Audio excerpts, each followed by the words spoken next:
Before shows like Power, Empire, Snowfall, and even Atlanta, there was one TV series that quietly changed what Black urban culture looked like on network television. New York Undercover wasn't just another cop show. It was hip-hop culture in prime time. It was Tim's, leather bombers, New York slang, R&B performances, social commentary, and two detectives of color leading a major network drama at a time when that almost never happened. Premiering in 1994 on Fox, the show starred Malik Yoba as J.C. Williams and Michael DeLorenzo as Eddie Torres, making history as one of the first police dramas centered around Black and Latino lead characters. But what made the show legendary wasn't just the crime stories, it was the music.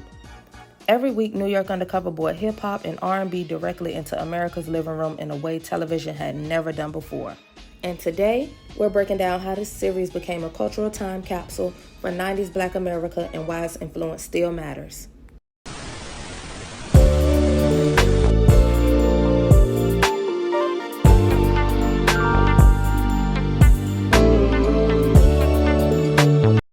In the early 90s, television crime dramas were dominated by white casts and traditional storytelling. Then Fox took a risk. New York Undercover blended police procedural drama with the energy of urban New York culture.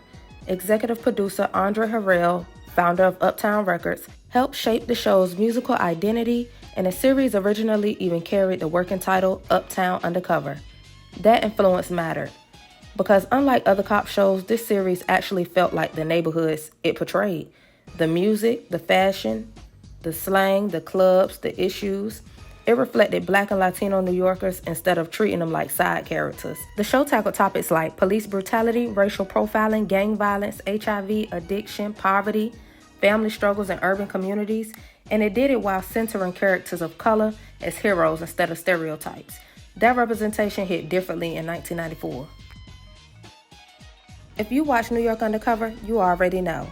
Natalie's was everything. The fictional nightclub owned by Gladys Knight's character became the soul of the show. Almost every episode ended there, with a live performance from a major R&B or hip-hop artist. And this wasn't background music. These were full-on showcases. And at that time, before YouTube, before social media, before streaming, this was one of the only places on network television where audiences could consistently see Black music performed authentically in prime time. Artists featured on the show included Mary J. Blige, Brandy, Aaliyah, Tina Marie, Escape, New Edition, Shaka Khan, Casey and JoJo, Montel Jordan, 112, The Temptations, and many more. The performances turned the show into a bridge between television and Black music culture. In a lot of ways, New York Undercover was part drama series, part music video, part cultural archive. What made the show resonate so deeply was authenticity. The characters didn't feel sanitized for mainstream audiences. They dressed like real New Yorkers, they talked like real New Yorkers, listened to the same music audiences were listening to at home. Even Reddit users today still describe the show as capturing the exact vibe of the 90s hip-hop culture, from the fashion to the soundtrack to the atmosphere of Thursday night television. One fan described it as Law and Order with a hip-hop feel, another called it a perfect encapsulation of the 90s, and honestly, that's accurate. The show captured FUBU-era fashion, Timberland culture, uptown aesthetics, New York nightlife, hip-hop and R&B soundtracks, the emotional tone of Black urban life in the 90s. It wasn't trying to explain hip-hop culture to outsiders, it simply existed in it. That's a huge difference with a lot of these shows. The crazy part? A lot of modern television owes something to New York Undercover. You can see its DNA in music-centered dramas, culturally specific storytelling, diverse police procedurals, Black prestige television. The series proved that urban stories could attract loyal audiences and still feel authentic.